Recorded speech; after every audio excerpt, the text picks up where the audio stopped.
Hello students, welcome to my YouTube channel. I self Monika. और आज की क्लास के अंदर हम देखेंगे पिंड का कोणीय वेग।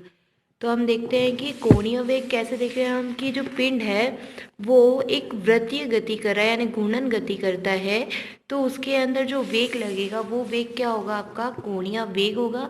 जैसे कि यहाँ पे लिखा हुआ है डेफिनेशन क्या होगी, घूर्णन गति में पिंड के किसी कण द्वारा इकाई समय में घुमा गया कोण जो होगा उस पिंड का कोणीय वेग कहलाता है। इसे हम ओमेगा से डिनोट करते हैं और ओमेगा इक्वल्स टू क्या हो जाता है, D theta by D T.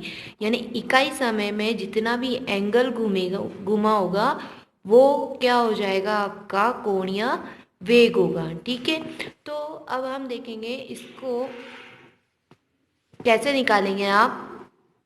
तो हम देखेंगे कि किसी समय पर पिंड के सभी कणों के कोणीय वेग का मान समान होता है। ठीक है, और किंतु जो पिंड के घूर्णन अक्ष से भिन्न भिन्न दूरियों पर स्थित कणों की अक्ष से दूरी जो है वो बढ़ती है। तो इनके रेखीय वेग का परिणाम अर्थात रेखीय चाल भी क्या होगी, आपकी बढ़ेगी। इसको आप प्रूफ करेंगे तो प्रूफ करने के लिए हम देखेंगे कि क्या होगा। आप एक पिंड ले लेते हैं जैसा कि चित्र में दिखाया गया है और इस पिंड को आप ओ बिंदु से इस प्रकार लटका दिया जाएगा कि ये जो पिंड है आपका वो बिंदु ओ से कागज तल के या नीचे जो एक तल है आपका लंबवत तल उसे गुजरने वाली अक्ष के सापेक्ष क्या होगा, चारों तरफ घूमता है। ये जो आपकी अक्ष होगी इस अक्ष के क्या होगा, चारों तरफ घूमेगा। ठीक है, तो जब पिंड पर बाह्य बल एफ फैक्टर लगाया जाता है तो पिंड पर घूर्णन अक्ष के सापेक्ष घूमने लगता है। ठीक है, और घूमने लगेगा यानी आप उस पर समय देखेंगे कि समय टी में जब पिंड कोण जो है वो कितना बनाता है, थीटा से घूमता है।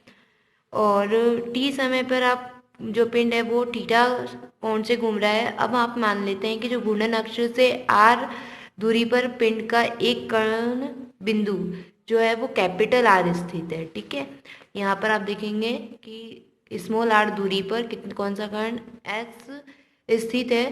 तो आपकी जो ओ आर हो जाएगी वो क्या हो जाएगी, स्मॉल आर हो जाएगी। और यह समय टी में थीटा कोण घूमकर बिंदु एस पर पहुंचता है। तो कर्ण का कोणीय विस्थापन यहाँ पर आप देखेंगे जब ये ओ आर से घूम करके कहाँ पहुंचता है, एस पे पहुंचता है। तो यहाँ पर इनके बीच में जो एंगल है कोणीय विस्थापन वो कितना हो जाएगा, थीटा होगा। अतः कोणीय वेग जो है वो कितना हो जाएगा, आपका कोणीय विस्थापन बटे समय यानी ओमेगा इक्वल्स टू हो जाएगा थीटा बाय टी। अब आप देखते हैं कि इसके बाद क्या करते हैं, आप रेखीय वेग देखेंगे। तो रेखीय वेग क्या हो जाएगा आपका, रेखीय विस्थापन बटे समय। रेखीय विस्थापन कितना हो रहा था आपका, यहाँ पे आप देख सकते हैं डायग्राम के अंदर रेखीय विस्थापन हो रहा है आपका आर एस। और कितने समय पे हो रहा था आर एस आपका, आर एस हो जाएगा आपका टी समय पर आपका आर एस विस्थापन हो रहा है। तो आप जानते हैं थीटा इक्वल्स टू क्या होता है, R S by O R हो जाएगा। यानी आप यहाँ पर इनकी क्या ले लेंगे, बेस अपॉन इसकी जो हाइपोटेनस है वो हो जाएगी R S divided by R हो जाएगा। और यहाँ से आप आर एस की वैल्यू निकालते हैं तो कितना आ जाएगा, आर थीटा। अब यदि कोण क्या हो, कोण का जो मान होगा वो क्या होगा, छोटा हो, तो रेखीय वेग जो है वो क्या हो जाएगा, v equals to R S by D T, sorry R S by T. ठीक है, तो आर एस की वैल्यू रख देते हैं आर थीटा बाई टी। तो यहाँ पर v इक्वल्स टू हो जाएगा आपके पास थीटा बाई टी, तो हो जाएगा आपका ओमेगा और इनटू हो जाएगा r। तो v वेक्टर इक्वल्स टू क्या हो जाएगा, यहाँ पे आप देखेंगे omega vector cross r vector हो जाएगा। अतः आप देख सकते हैं कि जैसे जैसे आप कर्ण की घूर्णन अक्ष से दूरी जो है आर उसको आप बढ़ाते हैं तो वैसे वैसे उस कण का रेखीय वेग भी क्या हो जाएगा, उसका परिमाण भी, रेखीय चाल भी क्या हो जाएगी आपकी, बढ़ जाती है। यानी जैसे जैसे आप उससे दूर घूर्णन अक्ष से दूरी जैसे जैसे कण की बढ़ाते जाएंगे उसकी रेखीय चाल भी उतनी ही अधिक होती जाती है। तो उसके बाद आप देखते हैं कि कोणीय त्वरण क्या होता है। तो कोणीय त्वरण क्या होगा, घूर्णन गति करते पिंड के लिए कोणीय वेग में परिवर्तन की दर को आप क्या कहते हैं, कोणीय त्वरण कहेंगे। इसे सामान्यतः alpha equals to D omega by D T से दर्शाते हैं। तो अब इसके लिए आप देखते हैं कि यदि किसी कण का प्रारंभिक वेग कितना है, v1 वेक्टर, और समय t बाद बिंदु s पर पहुंचने पर कण का वेग क्या हो जाता है, v2 वेक्टर हो जाता है। तो आपका यहाँ पे v ओमेगा 1 जो है वो क्या हो जाएगा, v1 डिवाइडेड बाय r, और ओमेगा 2 हो जाएगा v2 vector divided by r। अगर आप यहाँ पे देख सकते हैं कोणीय वेग क्या होगा, D omega by D T होता है। तो आप ओमेगा की वैल्यू रख देंगे, क्या हो जाएगा, D omega by D T, difference करना है तो omega T minus omega 1 divided by T हो जाएगा। अब यहाँ पर आप ओमेगा 2 और ओमेगा 1 की वैल्यू रखते हैं, v2 upon R minus v1 upon R. अब यहाँ पे आप क्या करते हैं, r को कॉमन ले लेंगे, 1 अपॉन आर कॉमन आ जाएगा, तो आपके पास आ जाएगा v2 vector minus v1 vector divided by t। तो अब यहाँ पे आप देखेंगे कि जो आपके पास ये v2 vector minus v1 vector divided by t है, ये क्या हो जाता है, a वेक्टर हो जाएगा। तो ये a वेक्टर क्या है आपका, यहाँ पर रेखीय त्वरण होगा। तो रेखीय त्वरण की वैल्यू क्या निकल जाएगी, v2 vector minus v1 vector divided by t, और कोणीय त्वरण की वैल्यू क्या हो जाएगी, रेखीय त्वरण डिवाइडेड बाय r। ठीक है। तो अब यहाँ पे देखेंगे जैसे जैसे उसकी दूरी, अगर आप अक्ष से दूरी, कण की दूरी बढ़ाते हैं तो आपका जो कोणीय त्वरण हो जाएगा वो कम होता जाएगा, और ये जितनी कम होगी उतना कोणीय त्वरण क्या होगा, अधिक होगा। ठीक है। अब आप देखते हैं कि गुणन गति के लिए जो आपकी गुणन गति हो रही है तो उसमें समीकरण बनेंगे। तो क्या होंगे उसके गुणन गति के समीकरण, देखेंगे हम 3 समीकरण बनेंगे, क्योंकि गति के 3 समीकरण होते हैं। तो अब गति कोई सी भी हो, समीकरण 3 ही होंगे। तो हम यहाँ पे देखेंगे गति का समीकरण के लिए हम देखते हैं कि किसी कण का कोणीय वेग क्या है, ओमेगा 0, तथा कोणीय त्वरण क्या है, अल्फा है, और t समय के बाद उसका कोणीय वेग क्या हो जाता है, ओमेगा होगा। अब यदि कण का विस्थापन कितना हो रहा है, कोणीय विस्थापन थीटा होता है, तो गुणन गति के जो समीकरण होंगे वो क्या होंगे, उसमें हम पहला समीकरण देखेंगे, अल्फा इक्वल्स टू जानते हैं कि D omega by D T होता है। तो यहाँ से आप D omega equals to alpha T निकाल लेंगे। तो यहाँ पर आपके पास अल्फा टी का आप क्या करेंगे, अब इस इक्वेशन का समाकलन करते हैं, और समाकलन करेंगे तो आपके पास राइट हैंड साइड पे आ जाएगा omega 0 to omega D omega हो जाएगा, और इधर हो जाएगा 0 to T alpha D T हो जाएगा। इसका इंटीग्रेशन करते हैं तो आपके पास ओमेगा होगा, और ओमेगा पर आप क्या करेंगे, लिमिट्स पुट करेंगे, तो ओमेगा माइनस ओमेगा 0, और यहाँ पर अल्फा कांस्टेंट है, dt का डिफरेंशियल इंटीग्रेशन करेंगे तो ओनली t हो जाएगा, और जब आप लिमिट पुट करोगे तो t माइनस 0 होगा, तो यहाँ पर अल्फा t आ जाएगा। देन यहाँ से आप इक्वेशन बनाएंगे तो ये ओमेगा 0 इधर आ जाएगा, तो ओमेगा इक्वल्स टू क्या हो जाएगा, ओमेगा 0 प्लस अल्फा t, ये हो जाएगी आपकी समीकरण 1। और इसके बाद आप देखेंगे दूसरा समीकरण, तो दूसरा समीकरण हो जाएगा आपके पास omega equals to D omega by D T. अतः इक्वेशन नंबर 1 से आप जानते हैं कि ओमेगा इक्वल्स टू क्या था, ओमेगा 0 प्लस अल्फा टी था, तो आप यहाँ पे रख देंगे तो क्या आ जाएगा, D theta by D T equals to omega 0 plus alpha T.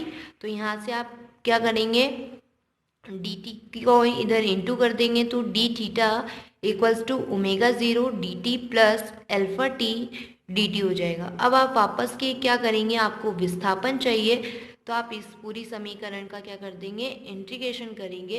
तो इंटीग्रेशन करने से यहाँ पर जो कोणीय विस्थापन हुआ है वो कितना हुआ है आपका, 0 से थीटा पर विस्थापन हुआ है, और यहाँ पर t जो है वो समय भी कितना परिवर्तित हुआ है, 0 समय से स्टार्ट हुआ है, तो t समय पर आपका एंडिंग हुआ है।